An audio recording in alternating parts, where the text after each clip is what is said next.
En el videotaller anterior hablamos sobre el cuento.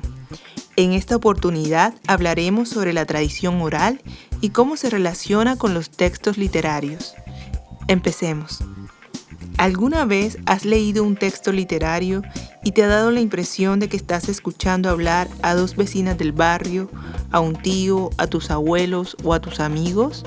Esto es posible gracias a que la literatura tiene una fuerte influencia de la tradición oral, como los refranes, canciones, décimas, adivinanzas, proverbios, pregones, fábulas, mitos y leyendas. La tradición oral, entendida como una forma de transmisión de voz a voz y generacional, está muy presente en nuestro lenguaje y vida cultural. Por ende, en la escritura también hay huellas del oral. Así lo afirma Walter Ong, quien sostiene que la escritura nunca puede prescindir de la oralidad. La literatura escrita es por sí misma un cúmulo de voces, autores que influyen a otros autores, escritores influenciados por la tradición oral, intertextualidades entre obras, diálogos discursivos y diálogos entre generaciones, tal como vemos en el siguiente ejemplo. Hansel y Gretel es una de las historias más conocidas para niños. Tiene su origen en la tradición oral, ya que por mucho tiempo fue contada por varias generaciones de campesinos alemanes, hasta que los hermanos Grimm la compilaron en su libro Cuentos de niños y el hogar, publicado en 1812, haciéndola parte de la literatura escrita. Con el tiempo se han creado varias versiones de Hansel y Gretel, tal como lo vemos en la historia Sol y Luna de Katherine Mansfield. La historia tiene argumentos parecidos, pero es un cuento completamente diferente al clásico. Se publicó un siglo después, en 1920, y no como un cuento infantil. Incluso se rastrean influencias de otros autores en las obras de Mansfield. Se comenta que era una ávida lectora, que supo aprovechar muy bien en su escritura la influencia de grandes referentes de la literatura universal. La literatura es sin duda polifónica. En la escritura confluyen diversas voces que dialogan desde distintas épocas y culturas. Cada escritor adopta sus influencias según su tiempo, su contexto sociocultural, territorial y político, construyendo desde sus tendencias estéticas y el género en que se inserta su propio estilo de creación. A continuación te invitamos a hacer un breve recorrido por algunas formas de la tradición oral presentes en algunos textos de escritores del Caribe para mirar cómo lo oral está presente en lo literario. Empecemos con las sentencias religiosas. Este tipo de expresiones son muy recurrentes en el habla coloquial y en la literatura hay buena parte de estas sentencias, tal como lo vemos en la obra de Marvel Moreno. Es importante tener en cuenta que Colombia apenas desde el año 91 es un país laico, lo cual quiere decir que la mayoría de nuestros escritores y nuestras escritoras del transcurso del siglo XX se formaron con la Biblia como texto eje, ¿no?, en la catequesis que se recibía en la escuela. En el caso concreto de Marvel Moreno Abello, en su primera novela, en diciembre llegaban las brisas. Cada una de las tres partes de la novela se abre con un versículo bíblico y hay un diálogo muy interesante entre esa sentencia bíblica que abre esa parte de la novela y lo que luego se narra, ¿no?, la vida de los personajes, sus tragedias. Entonces creo que ahí podemos rastrear de una manera muy interesante cómo no solamente el discurso bíblico hegemónico del catolicismo está presente en la literatura y en la oralidad, sino que en mucha de nuestra literatura caribeña hay una mixtura entre ese discurso oficial del catolicismo y esa apropiación por parte del pueblo en esos mitos, en esas leyendas, en esos refranes.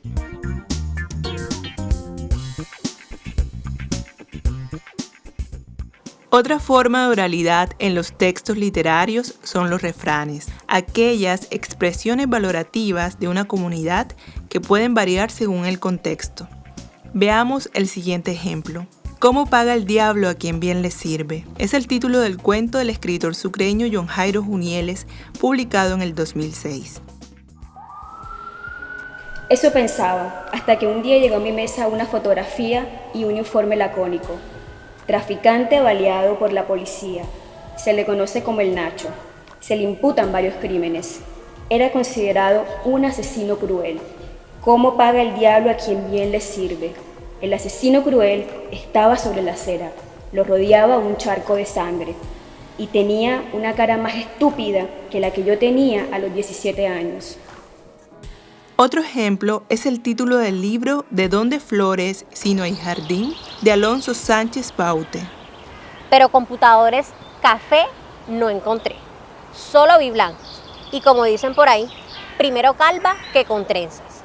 Blancos jamás. Se me parecen a los zapatos blancos que usan los corronchos en Barranquilla. O el siguiente fragmento del cuento Comerá tierra, de Jacqueline Ursola. Es que verdaderamente hay mujeres que nacen con estrellas y otras que nacen estrelladas. Y Maruja siempre ha sido de las primeras. Otra forma de oralidad son las onomatopeyas que imitan los sonidos de una cosa, animal o algo a lo que se hace referencia. La onomatopeya se utiliza para justificar narrativamente una acción o suceso importante dentro de la historia, crear cierto ritmo o enfatizar en algo específico. Veamos. En 100 años de soledad, García Márquez usa la palabra tum tum para referirse al sonido del tren. Bien pudo haber dicho el sonido del tren, pero en este caso había una necesidad de enfatizar el sonido natural. La gente de Macondo no sabía por dónde empezar a asombrarse. Se trasnochaban contemplando las pálidas bombillas eléctricas alimentadas por la planta que llevó Aureliano Triste en el segundo viaje del tren, y a cuyo obsesionante tum tum costó tiempo y trabajo acostumbrarse. Por último, resaltamos la presencia de las canciones o los textos cantados en la literatura, pues encontramos gran diversidad como arrullos, rondas infantiles, décimas, vallenatos, música de acordeón, versos, pregones e incluso referencias a músicos que se convirtieron en personajes literarios. En la poesía del Gran Caribe podemos ver en la obra de Rubén Darío influencias del bolero y el tango, en Nicolás Guillén del son cubano, en Alejo Carpentier, que además era musicólogo, la presencia de la música afrocubana. En el Caribe colombiano se destacan los cantos populares de Mi Tierra, de Candelario Obeso, compuestos de elementos de la cultura popular y el léxico regional. En el poema Bullerengue de Jorge Artel también se destacan estas influencias. En las obras infantiles de Fanny Buitrago encontramos alusiones a canciones y a rondas infantiles populares. Y en la poesía de Pedro Blas Julio Romero también se manifiesta la música, los cantos y el baile de influencia africana.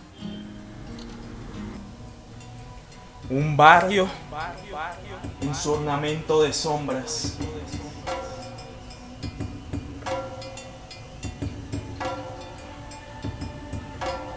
Buena es la carga de camarones y sábalos, y la voz oscura de tu nombre. Olía a tarde humada de peces con la manteca caliente de una carbonera y canoas de tiempo y jungla. Pestañas de un arsenal en reposo. Sus hombres arrinconan óperas del grito. Pensamiento de luto. Con olor de algas.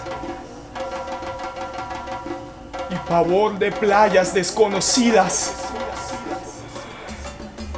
Pero tienen una dictadura nocturna para rodear su locura. Cuando Getsemaní trancado de liturgias, trinidades y ron, Olía el vaho de la canción repartida.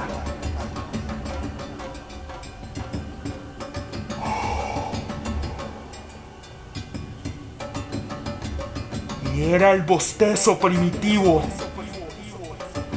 como un sacramento tierno, masticando dentro de casonas, en su eco viejo de coco quemado, reventando racimos de una balumba negra y del guarapo hundido para acomodar. Una borracha perturbación de Dios.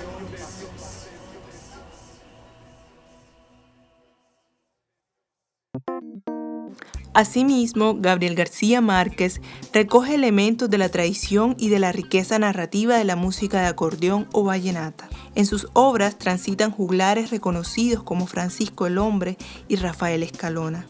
De hecho, el mismo Gabo dijo que su obra cumbre, 100 años de soledad, no era más que un vallenato de 350 páginas. A manera de síntesis, podríamos decir que el mundo de la creación artística es un entramado de expresiones que recoge experiencias de distintas épocas, culturas y grupos. Cada escritor o artista crea su obra a partir del acervo y las influencias a las que accede. Por último, después de este recorrido en torno a la oralidad en la literatura, ¿qué tal si te dedicas a escuchar atentamente la forma como hablan y lo que dicen las personas que te rodean? Te invitamos a anotar en un cuaderno los refranes, los dichos y las expresiones que más te llamen la atención, para luego incluirlas en tus relatos o incluso puedes inspirarte en estas para crear tus historias.